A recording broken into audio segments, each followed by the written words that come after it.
In this lesson, we'll begin by introducing a new model to describe the electric field surrounding a charge distribution, called the electric field line model, or sometimes called the line of force model. From there, we'll take a slight detour to discuss the motion of a charged particle in a uniform electric field. We'll see how the physics for a charged particle moving in an electric field is extremely similar to a situation you're already very familiar with, namely the motion of a mass that is moving in a uniform gravitational field. And from there, we'll introduce this all-important concept called the flux of a field. Our discussion of the flux of the electric field will lead us to a fundamental law of electromagnetism called Gauss's law. We'll derive Gauss's law in this lesson, and then we'll spend the next lesson learning how to apply Gauss's law to determine the shape of the electric field around a charge distribution. We know that the electric field surrounding a charge distribution is a vector field. That is, at every point in space surrounding the charge distribution, we can represent the electric field with a vector having both magnitude and direction. Now, drawing little arrows at gazillions of points in space is quite time-consuming, however. So we're going to discuss another model for representing the electric field that will give us the same information as the vector field model, but will require much less time to describe. This model involves what we call electric field lines as opposed to electric field vectors, and is often called the line of force model as opposed to the field model. So, what is an electric field line? An electric field line is a continuous curve showing the direction of the electric field at various points in space. Remember that the direction of the electric field at a given point in space surrounding a charge distribution is the same as the direction of the force on a positive test charge at that point in space. So, as we were saying previously, drawing electric field vectors at every point in space is quite time-consuming, if not impossible. The electric field line model provides the same information as the electric field vector model, but requires much less time to construct. Alright, so let's now take a look at a specific example and compare the vector field model to the field line or line of force model.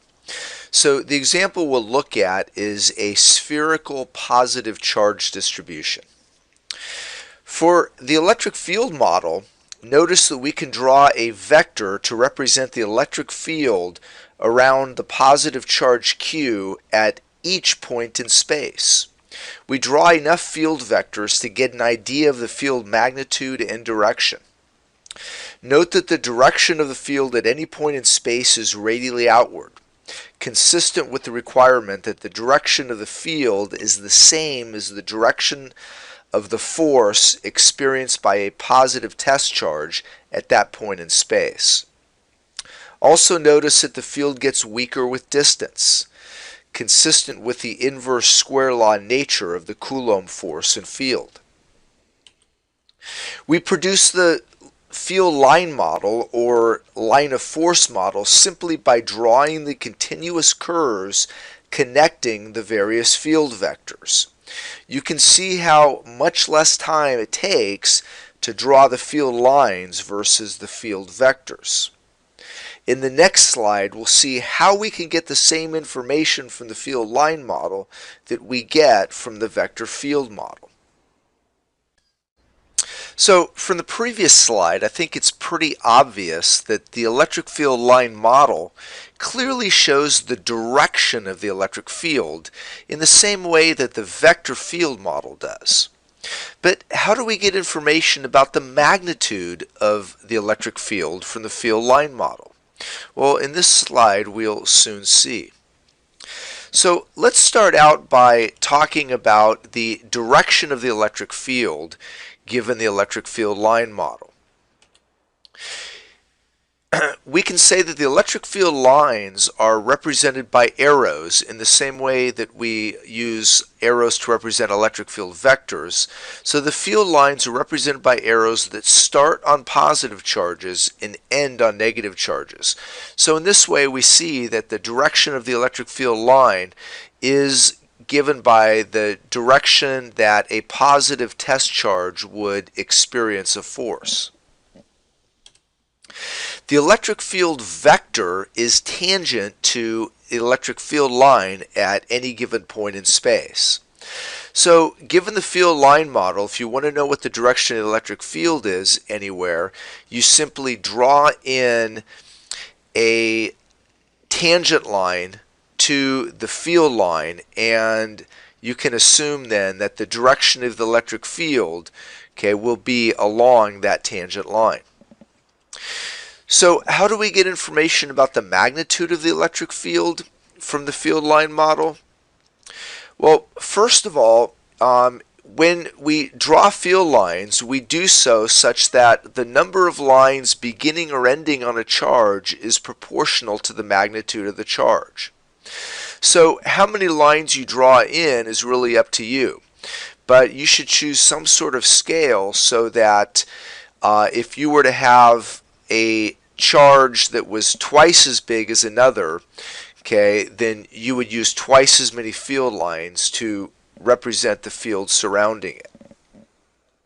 Here's the new part that is a little bit tricky but tells us something about the magnitude of the electric field. The number of field lines per unit area through a surface that is perpendicular to the lines, this is what we call the line density. That the number of field lines is directly proportional to the magnitude of the electric field in that region. To say this in a much simpler format, okay, we can say that the electric field is large where the field lines are close together, and conversely the electric field is small in regions where the field lines are far apart. So you can sort of see here that the field line density tells us something about the strength or magnitude of the electric field in that region. And finally, electric field lines can never cross one another. Think about what that would imply. If two field lines crossed each other, that would indicate that the electric field has two directions at a single point in space. And that simply would violate this concept that the electric field is a continuous field. So we'll start the simulation with a single point charge of 2 microcoulombs. So remember that the direction of the electric field is determined by the direction of the force on a positive test charge.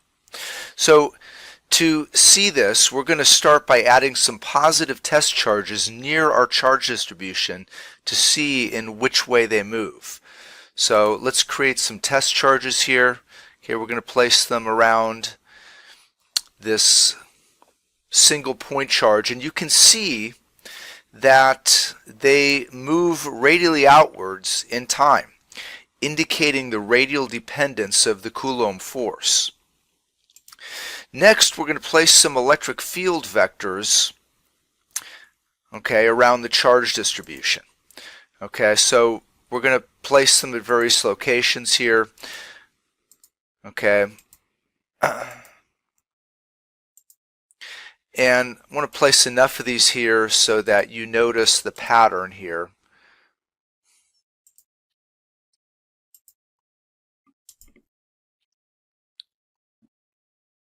So note the inverse square law nature of the electric field, first of all, that it gets weaker as the square of distance. Okay, so as we move radially further away from our positive test charge, we see that the magnitude of these electric field vectors decrease in time. Also note the radial dependence of the electric field.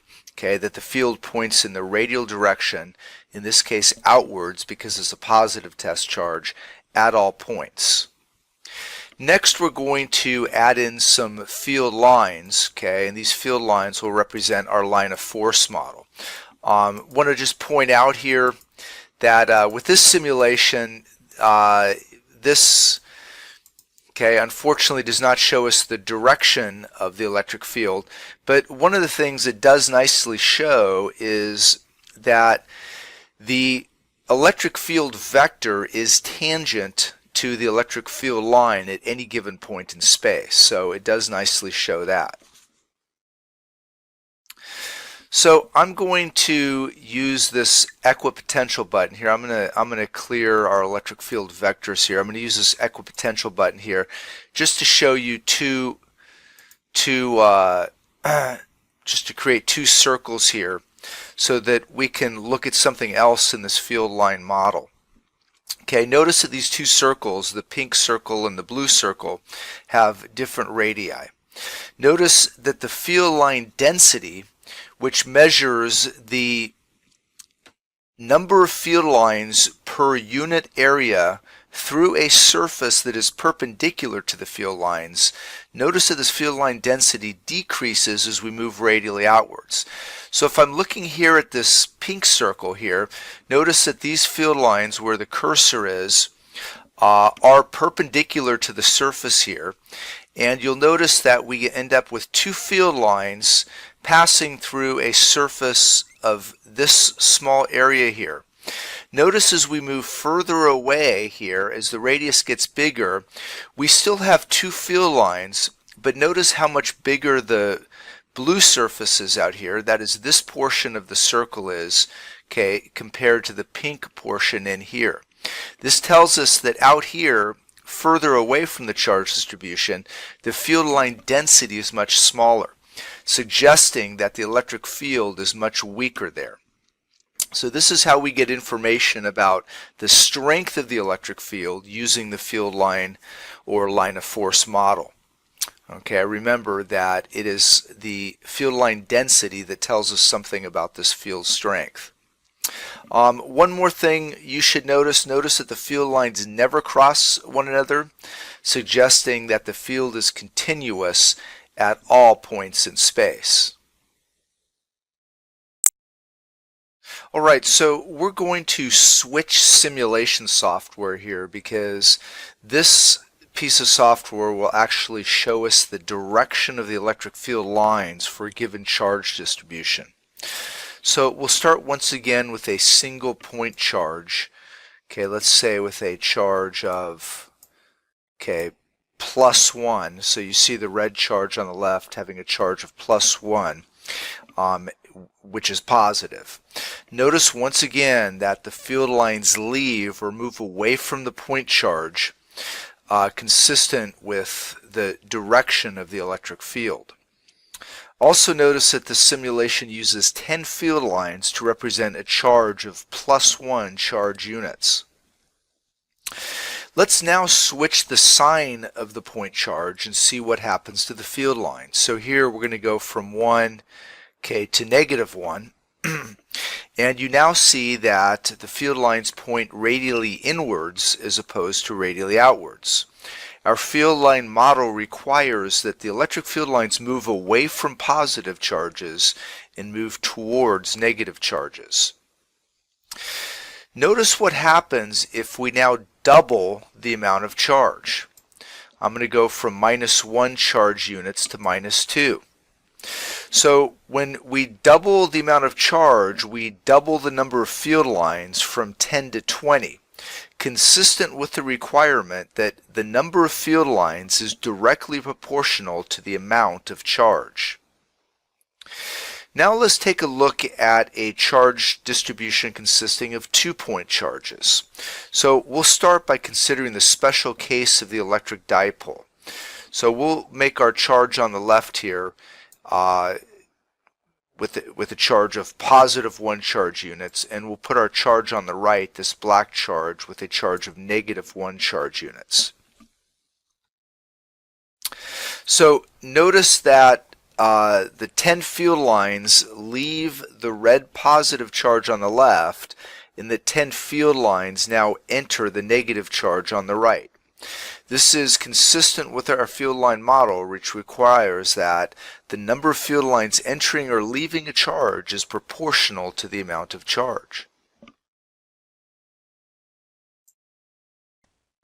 So let's review some of the main features of the two simulations that we just witnessed.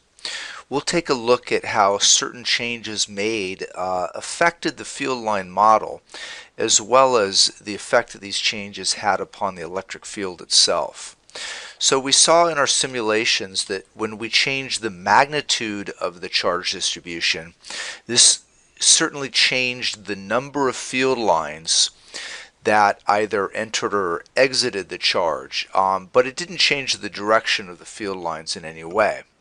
And certainly changing the magnitude of the charge, changing the number of field lines, cause the electric field to change at any given point. Changing the sign of the charge did not change the number of field lines, but it certainly changed the direction of the field lines. And this certainly has the effect upon the electric field of changing the direction of the electric field at any given point in space. As we moved our pointer radially outward along a field line, we saw that the field lines got further apart. In other words, the field line density decreased. And what this suggests about the electric field is that the electric field is becoming weaker as that field line density decreases. When we looked at a fixed radius, you remember when we put those circles, superimposed those about our point charges, when we look at a fixed radius, we see that the field line spacing remains fixed. This suggests that the field line density is constant. What does that tell us about the electric field? It tells us that the electric field will remain constant at a given radius so long as the electric field line density doesn't change. Are electric field lines imaginary, or do they really exist? In the demo that follows, we'll take a look at some charge configurations and see if the electric field is real. For each of these charge configurations, we'll apply a Wimshurst generator to two neutral conductors. This will have the effect of giving each conductor an equal and opposite charge. The electric field that gets established in the space surrounding the charged conductors will interact with the little plastic grains suspended in oil, causing them to reveal the shape of the electric field in that region. Note that in regions where the grains are close together, the electric field line density is large, suggesting the field is strong there. Of course, the plastic grains can't show the direction of the field. We have to add in the direction to the field lines from our knowledge of which conductor is positively charged and which one is negatively charged. So for the parallel plate capacitor, if the left-hand plate is positively charged, we see the field lines go from left to right. We also notice that in accordance with our field line model, the number of field lines leaving a charged conductor is going to be proportional to the charge on that conductor.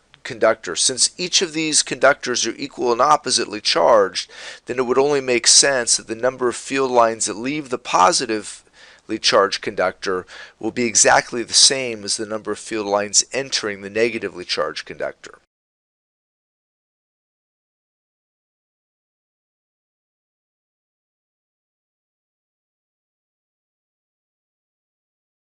For the electric dipole, that is two equal and oppositely charged spherical conductors. Our field lines take a shape like so.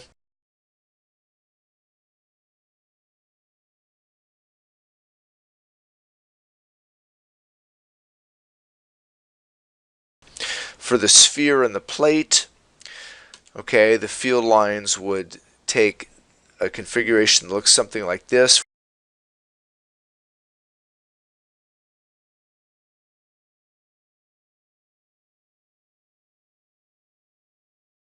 For the cylindrical capacitor, that is where we have an inner conductor, which is in a concentric outer conductor, both equal and oppositely charged. Once again, we see the number of field lines leaving the positively charged conductor will be exactly the same as the number of field lines entering, okay, the negatively charged conductor.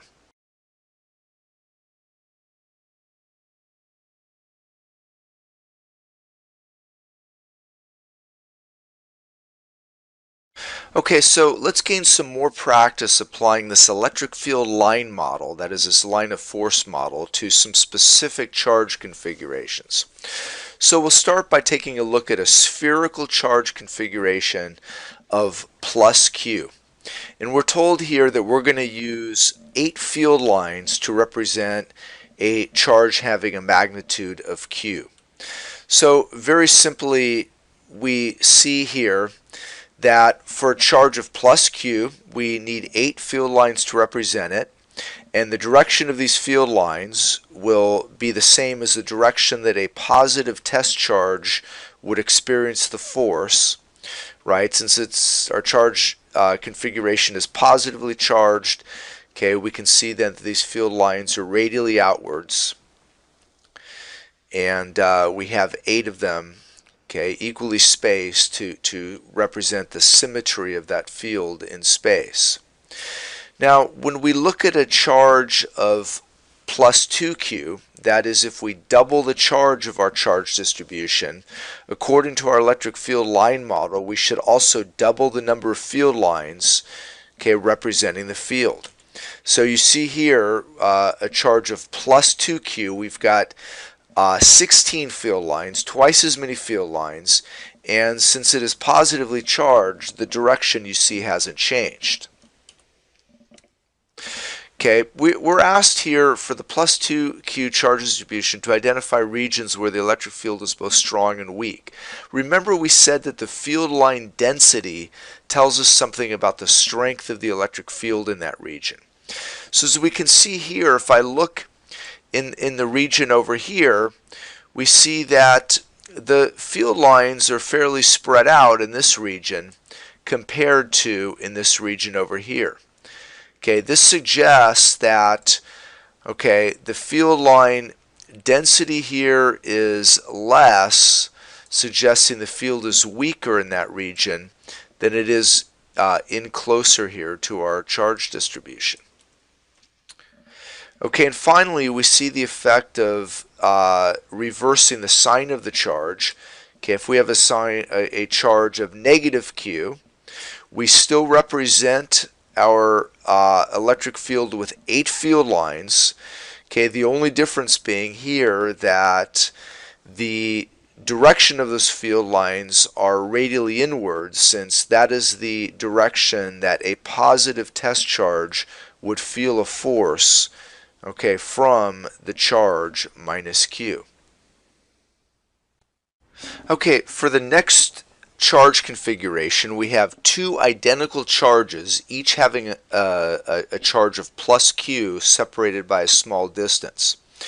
So consistent with our field line model, we should have 8 field lines that leave each of these charges, okay, plus Q. Our next charge configuration is that of the electric dipole. That is 2 equal and oppositely charged particles separated by a small distance. So if one is Q and the other is minus Q, then that means that we should have 8 field lines leaving the charge plus Q and 8 field lines entering the charge minus Q. And notice that that is indeed the case. Okay, so we're being consistent with the field line model. We're asked to show the direction of the electric field at various points in space, okay, at the points indicated. So we see here that we can do that with these red electric field vectors. Notice that the electric field vector is tangent to the electric field line at each of these points in space. And notice that the direction of the electric field is also consistent with the direction of the field line that we're showing.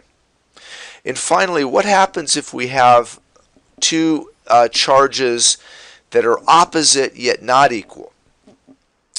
Okay, in this case here, you'll notice that for the charge of plus q, okay, consistent with our field line model, we have 8 field lines leaving that charge.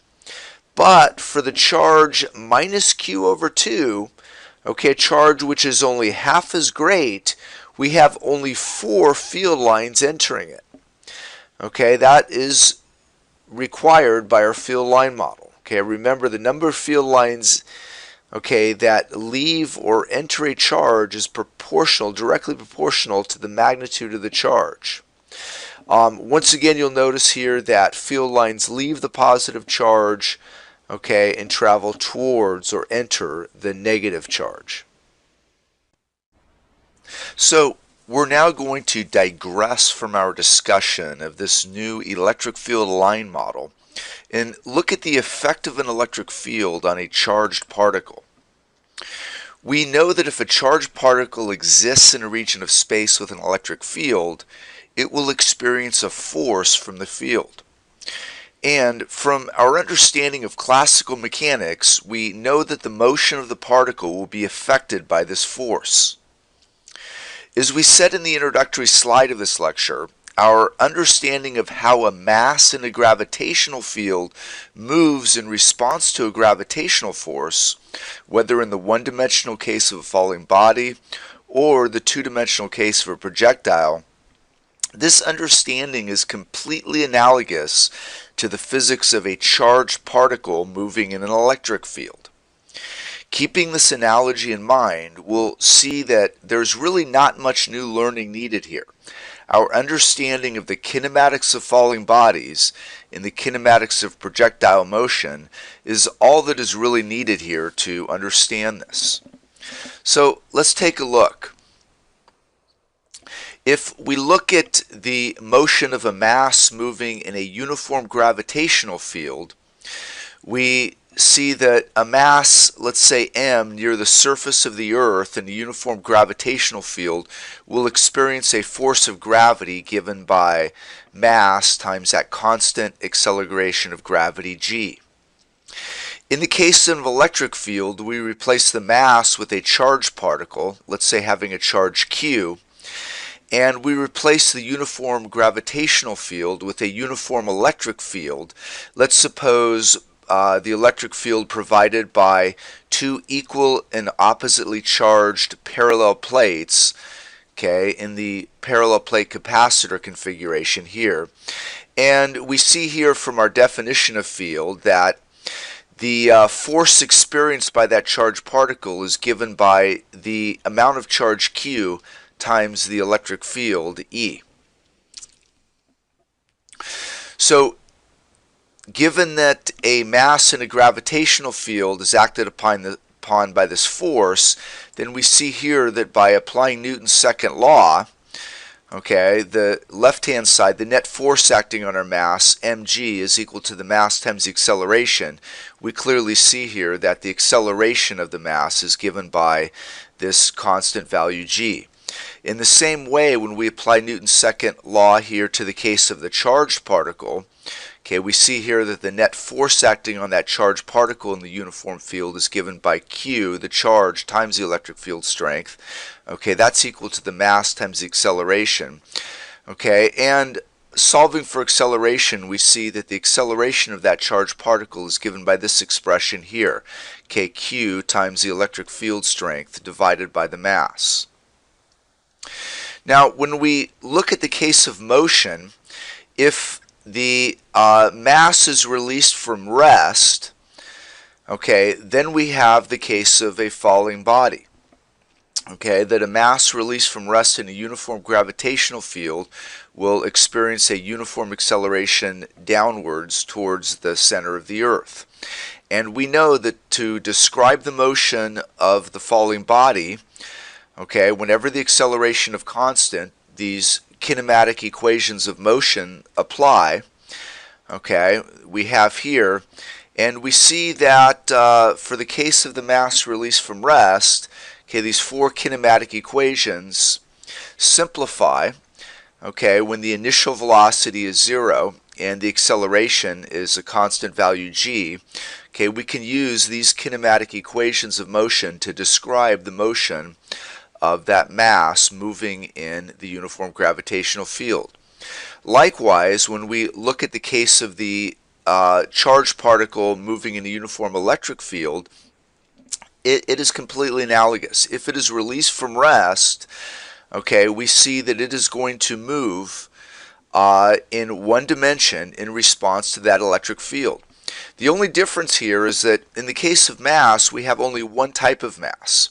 Okay, whereas in the case of a charged particle, that charged particle can be both positive or negative, which means that it can move in the direction of the electric field when it's positive, okay, when Q is greater than 0, and it will move opposite the direction of the electric field when the charged particle is negative.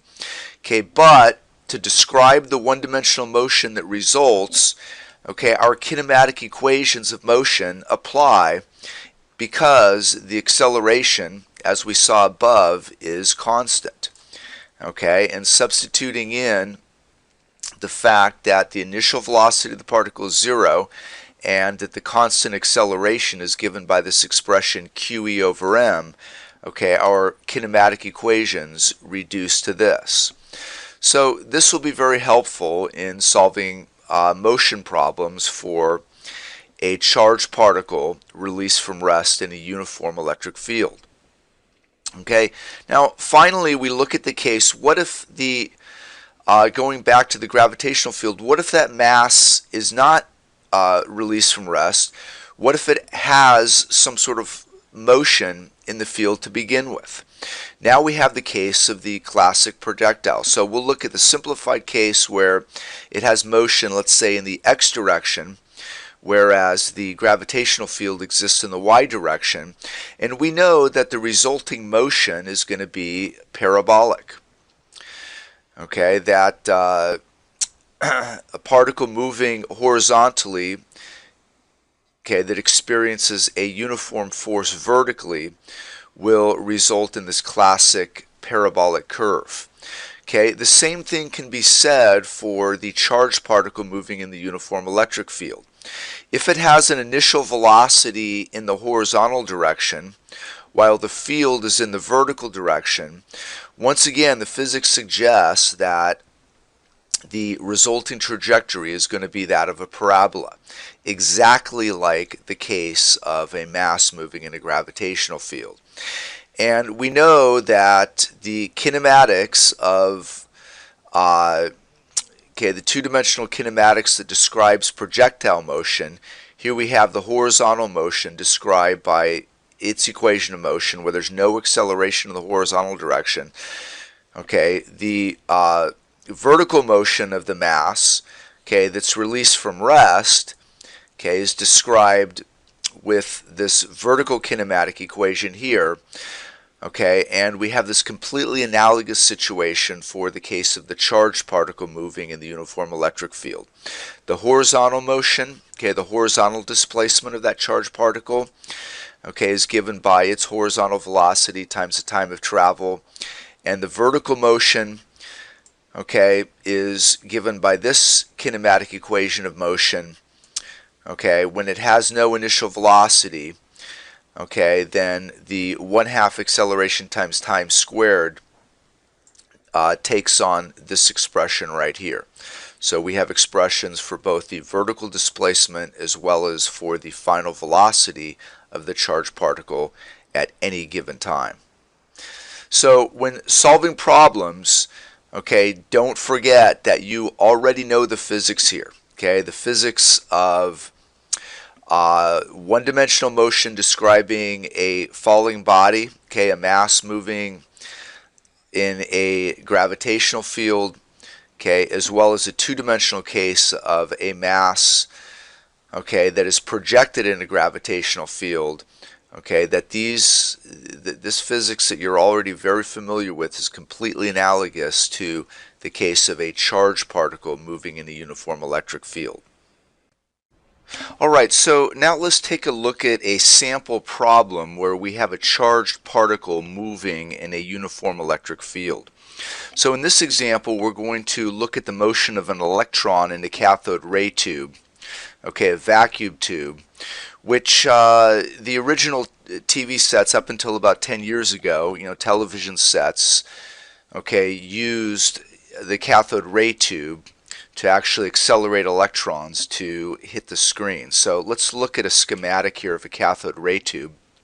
And you'll see here that we have these two parallel plates, okay, here on the left, okay, which are charged equal and oppositely, which can be used to accelerate an electron to very high speeds. So let's look at our little red electron here. Anytime we apply kinematics, since these are vector quantities, we need some sort of coordinate system here. Notice that the electron is going to move in a direction opposite the field, right? The electric field in this diagram acts towards the left, but the electron with its negative charge will move or accelerate towards the right, opposite the direction of the field as it moves towards the screen. So in this problem we have the case of a one-dimensional motion problem. Okay, this resembles very much the kinematics of a one-dimensional falling body, okay, for a mass moving in a uniform gravitational field. And when we set up the kinematics problem, we have these four kinematic equations, each equation containing 5 kinematic variables. So let's start by writing down what information we're given and what information we're trying to find in the problem. Notice here that our electron, we're told, starts from rest, so it has an initial velocity of 0. It reaches a final velocity of 3 times 10 to the 7th meters per second. Okay, that is 1/10 the speed of light. In the very small distance, okay, in the very small horizontal displacement of only 5 centimeters or 0.05 meters. So these are the 3 pieces of kinematic information we're given. We're going to need to find the acceleration, okay, in order to then find the electric field. So we choose the correct kinematic equation given these 4 kinematic quantities. Okay, we see that this equation fits the bill. We solve it for acceleration, we plug in our numbers, and we find out that the acceleration of that electron is 9 times 10 to the 15th meters per second squared. From this acceleration and what we said on the previous slide, we know that the electric field is related to this uniform constant acceleration by this expression here, okay, Q times E divided by M. And we see here that Q times E, that's simply the force acting on this charged particle, okay, divided by the mass, okay, M. And when we plug our numbers in here, okay, so first we solve for the electric field here, and we then plug in our numbers here. The mass of the electron, okay, is given by 9.11 times 10 to the minus 31 kilograms. We multiply that by the acceleration we just found of 9 times 10 to the 15th meters per second squared, divide by the charge of the electron, okay, and we come up with this answer of about, okay, 50,000 newtons per coulomb for the electric field strength. So we now introduce this very important concept in electromagnetism known as flux, or more specifically the flux of a field. Since we're talking about the electric field in this unit, we'll be talking specifically about the flux of the electric field, called electric flux. But it's important to realize that the flux concept applies to all fields. So what we learn about the flux of the electric field in this unit can be applied to the flux of the magnetic field in a later unit. So we're going to use the capital Greek symbol phi or phi to represent the electric flux, and the little subscript e to let us know it's the flux of the electric field we're talking about. So what does flux mean? Okay, flux is a measure of the number of field lines, and remember, with our field line model, the number of field lines tells us something about the amount of field. Okay, so it's a measure of the amount of field that penetrates a given surface. This may seem very abstract, but as we're going to see, fundamental laws of electromagnetism are expressed using this concept of flux. Okay, the measure of the number of field lines penetrating a given surface. So it's important to note that flux, whether it's electric flux or magnetic flux, flux is a scalar quantity as opposed to a vector quantity. It has no direction. What sort of factors affect the flux of a field through a surface? Well, let's take a look. The first factor we'll take a look at is the area of the surface. And we'll pause the presentation here to look at a simulation. Electric flux is a very abstract concept, but to see how these various factors affect the electric flux through a surface, we're going to use this bed of nails here, where we're going to assume that these nails represent the electric field lines for a uniform electric field. Now remember, the electric flux through a surface is a measure of how many of these field lines penetrate a given surface. So the first factor that we're going to look at is that of surface area, to see how the area of the surface will affect the electric flux through that surface. So we're going to take a look at two surfaces of very different areas and take a look at the number of electric field lines that penetrate the surface. So we're going to start by taking a look at a relatively large surface here, okay?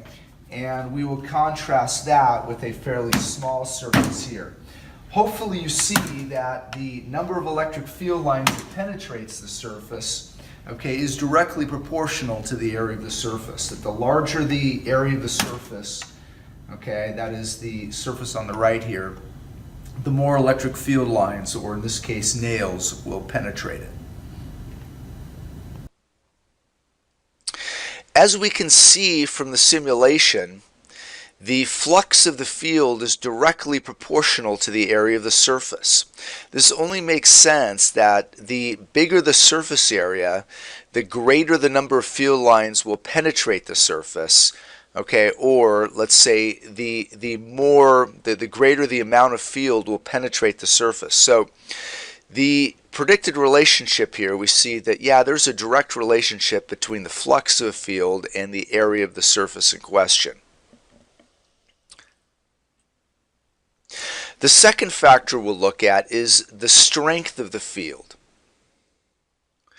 So let's pause this presentation and take a look at the simulation here to help us understand how the strength of the field relates to the flux of the field.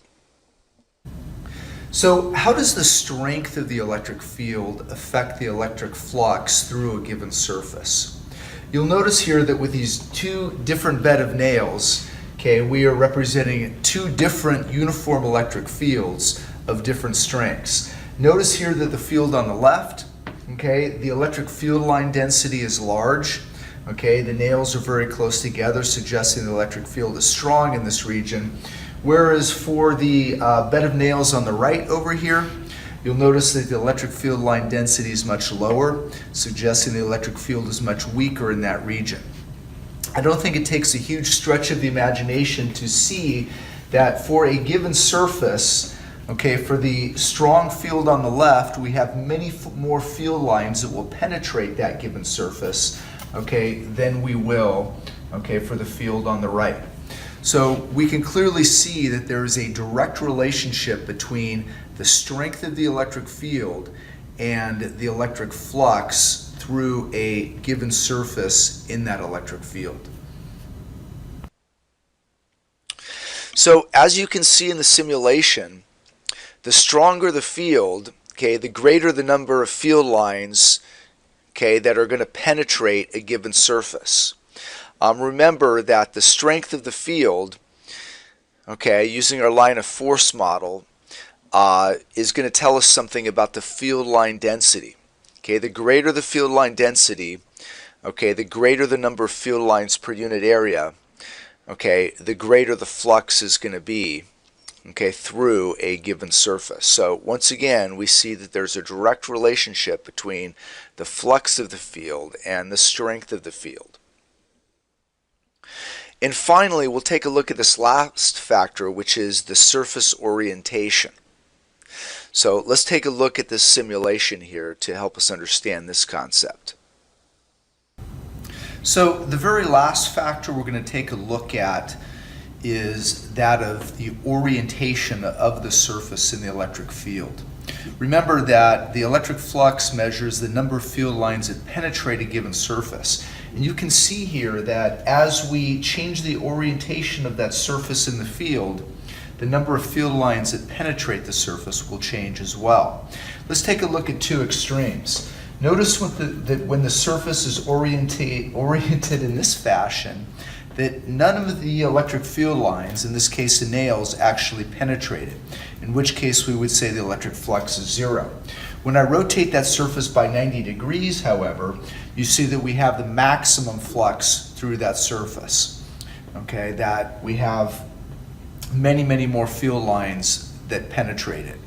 So we see then that the orientation of the surface in the electric field, okay, will directly affect the electric flux through that surface.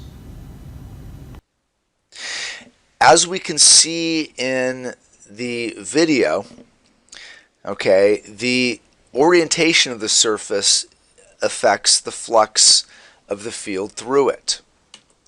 Okay, it turns out that the flux through the surface is going to be a maximum when the surface is perpendicular to the field, and the flux through the surface is going to be a minimum when the surface is actually parallel to the field, because in that case no field lines will actually penetrate it.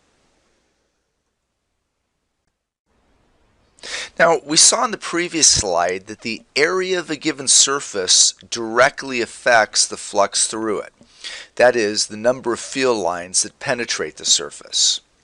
So, to deal with the concept of flux in the most general way, we're going to introduce the concept of an area vector. Okay, this area vector having both magnitude and direction. We'll start with the simplest case of a flat surface, then extend our reasoning to the more general case of curved surfaces. So for a flat surface, we introduce the area vector A, okay, where the magnitude of A represents the area of the surface as we would expect. So we see here that the magnitude of that vector represents an area. The direction of A is always perpendicular to the surface by definition, and if the surface happens to be closed, then the vector A will point outwards, that is, away from the surface interior. So how do we represent the area vector for a curved surface? As you might expect, we look at an infinitesimally small piece of the surface. A piece so small that we can consider it to be flat. We call this infinitesimally small area vector dA, where the magnitude of dA represents the area, okay, of that infinitesimally small surface element. To make sense of this concept, let's consider the curved earth as a closed surface. When looking at the floor of a classroom, for example, okay, or the floor of the house of the room you're sitting in right now, okay, you realize that that floor represents a very small piece of the entire earth. And we can consider it flat even though technically it has a very slight curvature to it. So you see that by looking at a small enough piece of a curved surface, we can consider that very, very small piece to be flat. Also notice here that when we sum up all of the infinitesimal area elements for the surface, that is, when we take the integral of all the dA's, we simply get the entire area of the surface as we would expect. As in the case for flat surfaces, okay, this infinitesimal surface element dA is always perpendicular to the surface, okay, at any point, and it is a unit vector that points outward, okay, for the cases where the surface is closed. So we've talked qualitatively about the meaning of flux. We've said that the flux of a field is a measure of the amount of field, or the number of field lines that penetrate a given surface. But how do we calculate the flux in a more quantitative way? We'll start by considering the simple case where the electric field is uniform in both magnitude and direction over the surface in question. So let's take a look. As you see here in the diagram, we have a flat surface here. Okay, you see here the uniform electric field that penetrates that surface, and notice that the direction and magnitude of the field is constant, okay, on that surface. And you see here we have the area vector A, which, as we said in the previous slide, by definition is perpendicular to the surface.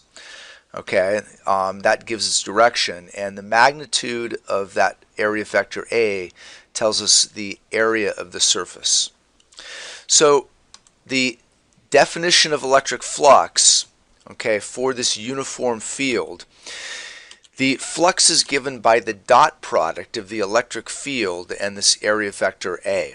And from the definition of the dot product, which we know is a scalar product, is equal to the magnitude of the electric field at the surface times the magnitude of the area of the surface times the cosine of the angle theta. Okay, as we said, E is the uniform electric field at the surface, A is the area vector we talked about, and theta is the angle between the electric field and that area vector A. And for a uniform field, okay, there is going to be one value of theta. Now, we may as well introduce this concept here. It's important to distinguish between the flux of the field and the net flux of the field for closed surfaces. The net flux for a closed surface is really a measure of the number of field lines that leaves the surface minus the number of field lines entering the surface. Because when the surface is closed, you can have field lines that both enter it and field lines that leave it as well. And we need to take the difference in order to calculate the net flux for that surface. Alright, so let's take a look at a sample problem where we calculate the electric flux in a quantitative way, okay, for the special case where the electric field is uniform over a given surface. So you see here that we're going to look at the flux of a uniform electric field through a cube. You'll notice here that the electric field is in the positive x direction, is to the right, and we're asked to find the net electric flux through this particular surface, this cube, okay, that is pictured here. Notice that the length of each side of the cube is A. Okay, so we could say that for a cube consisting of the 6 faces, the area of each cube face should be A squared, which we can represent with an area vector, okay, such that that area vector A, the magnitude of it represents the area of each face A squared, and it's going to be an outward pointing normal at all surface faces. So notice that these 6 red vectors here, okay, notice that each of those vectors is normal or perpendicular to, okay, the 6 cube faces. Okay, and we're going to assume that the magnitude of that vector, which is the same in all cases, is equal to A squared. Now, for a uniform surface, okay, the electric flux is given by this expression, magnitude of the field times the area times the cosine of the angle between these two vectors E and A. Okay, this is the quantitative definition of the flux through a surface when the field is uniform over that surface. So if we want to calculate the total flux for this closed surface, okay, that is the net flux for this closed surface, okay, we can simply find the flux through each of the 6 faces and then add up all of these 6 fluxes. That is, we can add up the flux through the top face, through the bottom face, the front face, the back face, the left face, and the right face to get our total or net flux through the surface. Now, note here that the flux through the top face, the bottom face, the front face, and the back face is going to be 0 in all cases, since the electric field is going to be perpendicular to that area vector A. Let's look at one of these faces in detail. How about the top face up here? Okay, you'll notice here that the electric field points to the right, okay, whereas for the top face the area vector points upwards. We see that the area vector is perpendicular to the field over that top face, okay, at all points. And when you take the cosine of 90 degrees, you get 0, okay, in which case the flux through that top face is 0. Don't forget the meaning of flux that we talked about in a qualitative way. Okay, flux measures the amount of field, the number of field lines that penetrate a surface. When you look at the electric field on the top face over here, you see that the electric field line does not penetrate the surface, okay, as it is parallel to the surface. Because it does not penetrate the surface, there is no flux through that surface.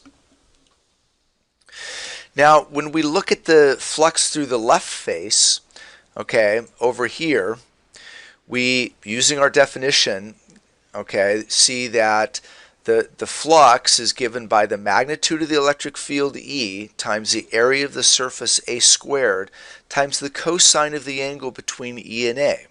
Here notice that the electric field points to the right, whereas that area vector A points to the left. In that case, the angle between E and A is 180 degrees and the cosine of 180 is -1, in which case the flux through the left-hand face is given by this expression negative E times A squared. When we calculate the flux through the only other face, that is the right face, okay, over here, we see that here the electric field has a magnitude E, once again the area being A squared, but in this case the angle between E and A is 0 degrees, in which case the cosine of 0 is 1, so that the flux through the right-hand face is positive EA squared. When we calculate the total or net flux through that surface, okay, we add up the fluxes through each of the 6 faces. Notice that the total or sum is 0. Okay, there is no net flux through that cubical surface. Note here that for closed surfaces, when field lines enter the surface, like in this left-hand face here, in this case here, the field enters the surface, the flux has a negative value. That's given here by negative EA squared. Whereas for our right-hand face over here, okay, for that case, okay, field lines leave the surface, okay, in which case the flux has a positive value. Okay, and as we're going to soon see in the remaining slides, the result here is a special case of Gauss's law. We see that for any closed surface, like for this cube, okay, any closed surface in that uniform field that contains no charge inside, okay, notice there's no charge inside the surface, the net flux through that surface will be 0. Okay, we'll see how that comes about, okay, as a result of Gauss's law in some later slides. So we just looked at how to quantitatively calculate the flux of the electric field through a surface when the field is uniform over the surface, or at least piecewise uniform over a given surface, as in the case of the cube that we just looked at.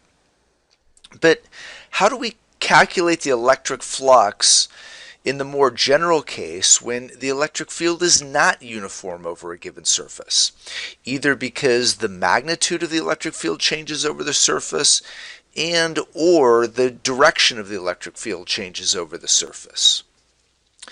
This is where calculus comes to our rescue. As you would now probably expect, we visit the land of the infinitesimal, okay, where we look at a piece of the surface that is so small, an infinitesimal surface element to be exact, a piece so small that the electric field can be considered uniform over that very small surface element, over that very small piece of the surface. Okay, that piece that has an infinitesimal surface element, okay, of area dA. So for that very small piece of the entire surface, okay, the little red piece we're showing in our diagram here, the infinitesimal flux element d phi, okay, through that surface, okay, is given by the dot product of E, okay, the electric field which is uniform over that very small piece of surface, okay, dotted into the area of that infinitesimal surface element dA. And using the language of calculus to get our total flux through the surface, all we have to do is to sum up all of these infinitesimal flux elements, okay, d phi, okay, by taking the integral. So our total flux is what we get by taking the integral, okay, over the entire surface, okay, of the dot product of E and dA.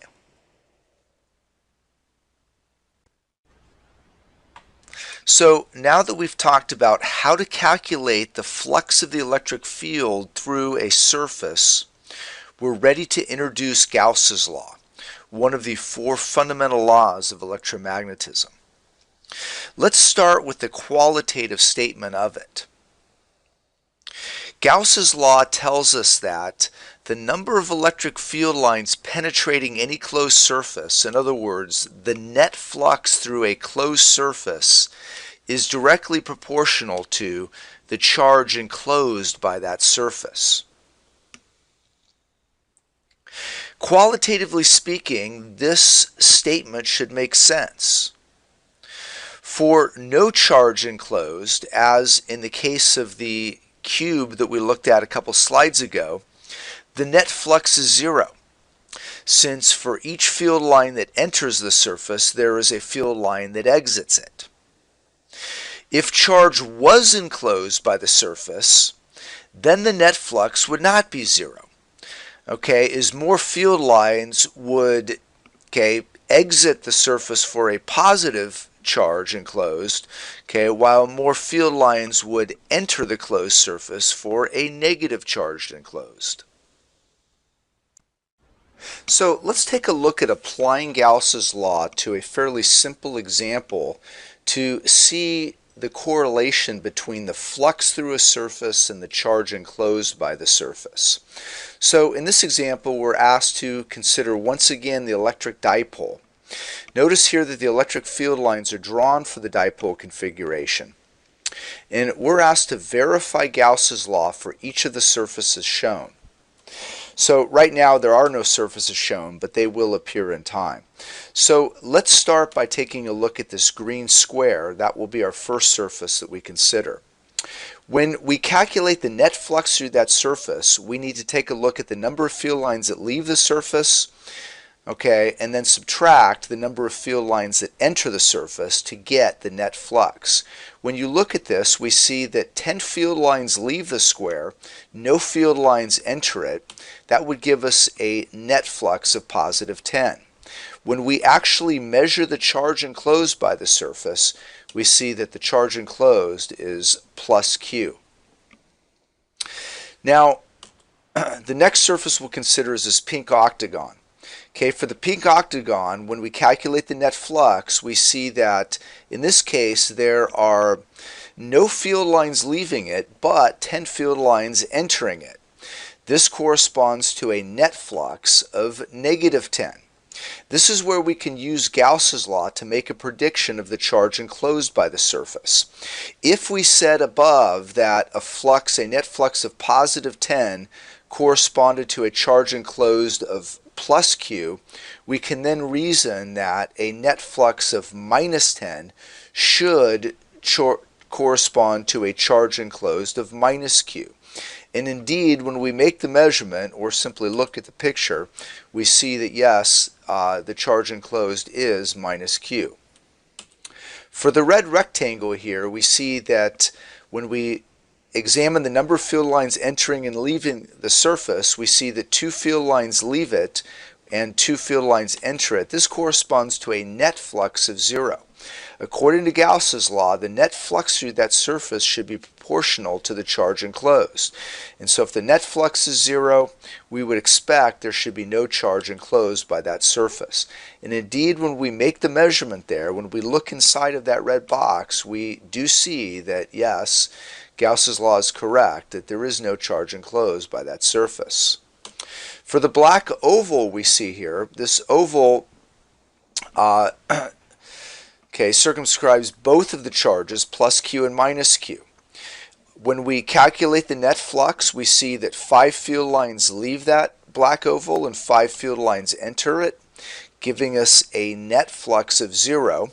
So once again, we would predict, according to Gauss's law, since the net flux is proportional to the charge enclosed, a net flux of 0 should mean that there is no net charge enclosed by that surface.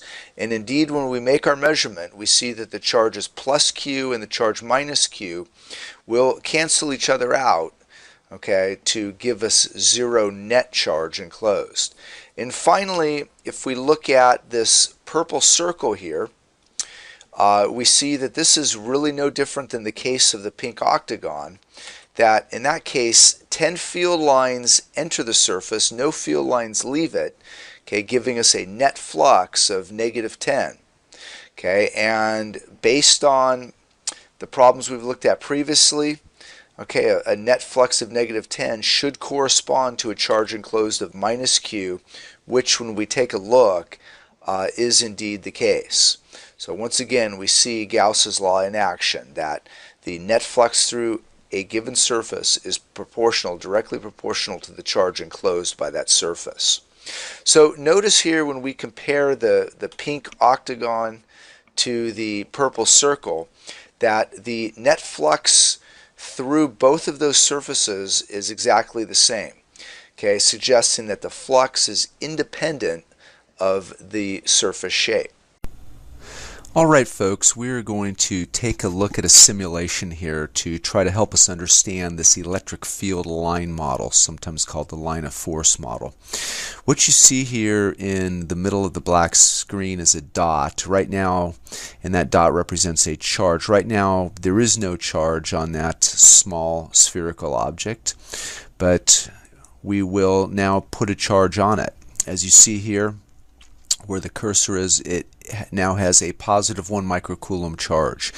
Take a look. According to our electric field line model, the lines of force or field lines emanate from that positive charge and move outwards towards infinity. Take a look at what happens if I double the charge according to our model. Okay, I go from 1 microcoulombs to 2 microcoulombs. We double the number of field lines. If we want to now make the charge negative, let's see what happens if we start out here with a -1 microcoulomb charge. When we put in those field lines, you'll notice that once again we are representing a charge of 1 microcoulomb with 6 field lines. The fact that it's negative shows us that the field lines go towards this negative charge. If we double the amount of negative charge here, we go from -1 to -2 microcoulombs. Once again, you see here the effect upon the field lines. We should double the number of field lines. Now in our simulation, we are going to shift from the concept of field to that of flux. In order to talk about the electric flux, we need to introduce a surface. And that's what I'm doing here. You see here I am introducing this red surface. And you will notice here that the flux, represented with a symbol phi, is shown in this box right here. So we are going to change this. We're going to start with a charge of 1 microcoulomb here. And remember that the electric flux through a surface is a measure of the number of field lines, the number of electric field lines, or the amount of field that actually penetrates that surface. Take a look here. For a charge of 1 microcoulomb enclosed by that surface, the flux is about 1.13 times 10 to the 5th. Okay, if we double the amount of charge enclosed, see what happens to the flux. Notice that the flux doubles. We have twice as many field lines penetrating that surface. Notice that if I change the shape of the surface, taking a look at the flux box, it does not affect the flux at all.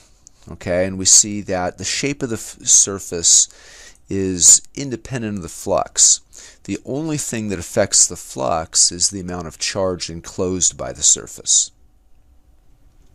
Now let's see what happens if we change the sign of the charge enclosed.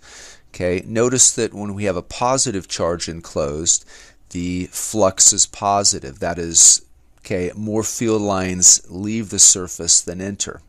Okay, if our charge goes to, let's say, -1 microcoulombs, notice now that we have more field lines entering the surface than leaving, so our flux is negative. Okay, once again, if we double the charge enclosed, we go from -1 to -2 microcoulombs. Okay, we are going to double the flux through that surface. Once again, the flux being negative. Alright, so now let's see what happens if we move our surface here. I'm going to go back to a positive flux here. So we have 2 microcoulombs where the flux through our yellow surface is about 2.26 times 10 to the 5th SI units. Watch what happens if I pick up this surface and I move it over here so that there is no charge enclosed by it. Okay, notice that the flux goes to 0. Okay, I can move this around to different locations and we see that the flux remains 0. Okay, only if there's actually charge enclosed by that surface do we have a net flux through it. Alright, and while we're at it, let's take a look at changing our charge configuration. We're going to go from a single charge to a charge configuration consisting of 2 charges. Notice that this is a dipole configuration. And in terms of electric field, I'm sorry, it's not a dipole. Our one charge is 2 microcoulombs, the other is -3. Let's make it a dipole configuration here. So how about we look at one charge being 2 microcoulombs, the other being -2 microcoulombs. You'll notice that we have the same number of field lines that leave our positive charge as enter our negative charge. Once again, notice that the flux through the yellow surface right here is 0 because there's no charge enclosed by it. If I move this surface, if I move it so that it encloses the positive charge, we now have a positive flux as we have field lines leaving it. Okay, more field lines leaving than entering. Notice that if we move this yellow surface over here so that it encloses the negative charge, okay, if it encloses the negative charge here, that now our flux here is negative.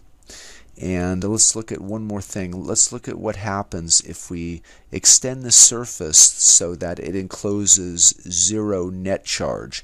In that case, you'll see here, looking at this flux box, that because there is no net charge enclosed, the net flux is zero. In other words, we have as many electric field lines entering that surface as leaving it. So let's quickly review the factors that affected the electric flux in the simulation we just witnessed. Starting with changing the shape of the surface. As you recall, when we change the shape of the surface, so long as we didn't change the amount of charge enclosed, this had absolutely no effect on the flux. Changing the shape of the surface does not affect the number of field lines that penetrate it.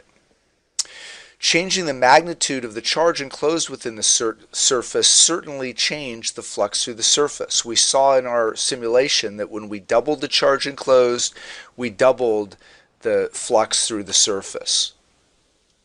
Changing the sign of the charge enclosed also changed the sign of the flux. When electric field lines leave the surface, okay, that is when we have a positive charge enclosed. The flux is positive, okay, whenever we have more field lines leaving than entering. When we had a negative charge enclosed by the surface, we saw that the net flux was negative. That's because more field lines enter the surface than leave it. So in our previous example, we looked at Gauss's law in a qualitative sort of way by simply counting field lines to give us a measure of flux. Let's now use our quantitative description of electric flux to arrive at a quantitative statement of Gauss's law. So, okay, very quickly to review the meaning of electric flux, we see that the electric flux is a quantitative measure of the number of electric field lines that penetrate a given surface. This is really what we mean by the net electric flux. Okay, so we're looking at the net number of field lines that penetrate that surface. Gauss's law tells us that there is a direct relationship between the net electric flux through a surface and the charge enclosed by the surface. That is a statement of Gauss's law. So substituting in our quantitative measure for electric flux here, okay, we now come up with a quantitative statement of Gauss's law.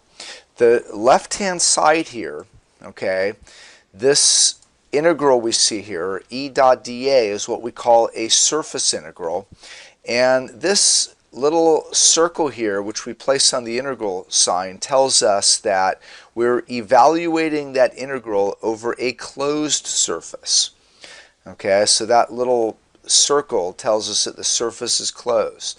So this tells us that the surface integral over any closed surface, okay, of that dot product, E dot dA, okay, remember that that is a measure of the electric flux through that surface, is directly proportional to the charge enclosed by that surface.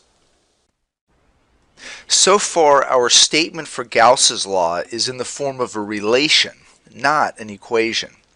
To turn the relation into an equation, we need to introduce a proportionality constant and to somehow find its value.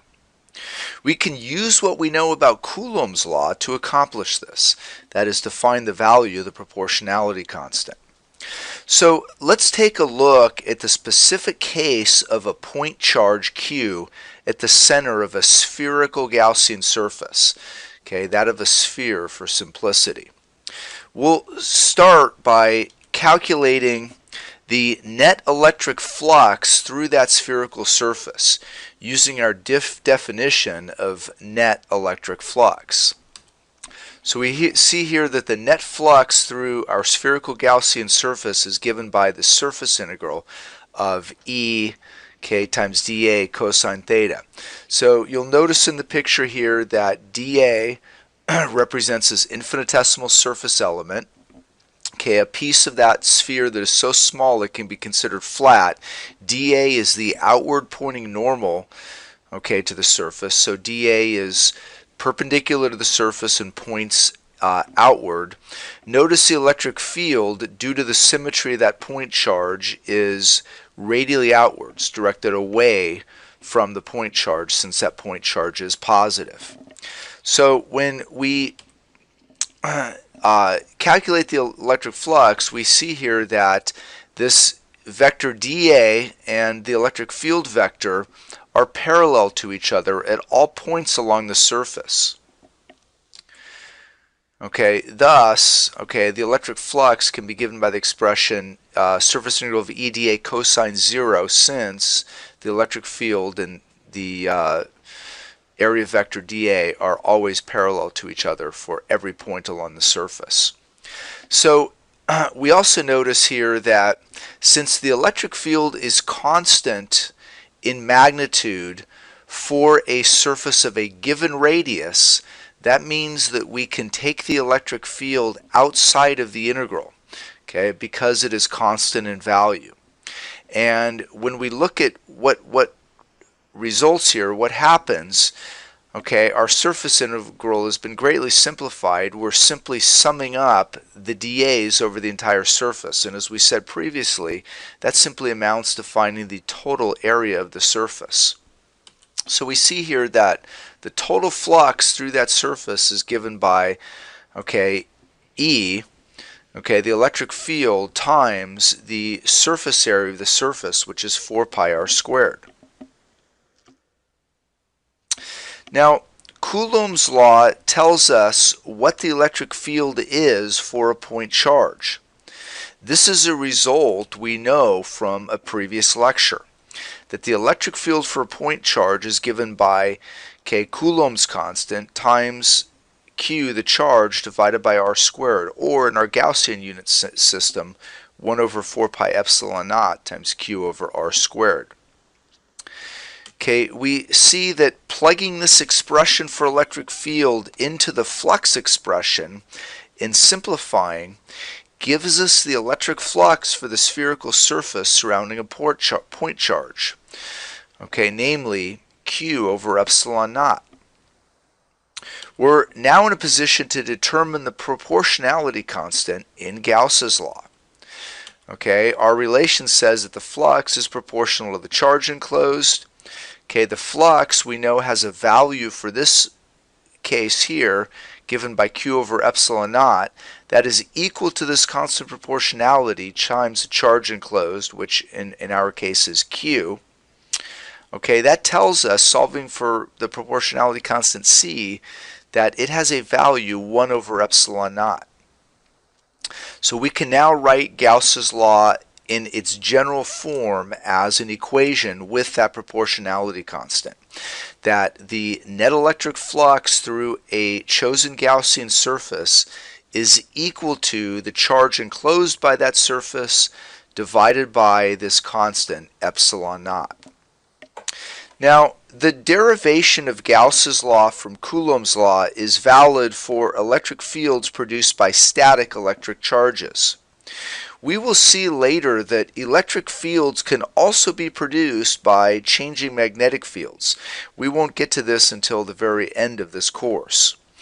It turns out that Coulomb's law cannot be used to describe electric fields of this type. But Gauss's law is found to hold for electric fields produced in either of these ways. Hence, Gauss's law is a more general law than Coulomb's law. It holds for an electric field produced for any reason. So we see here Gauss's law is truly fundamental, and as we stated before, it is one of the 4 laws of electromagnetism.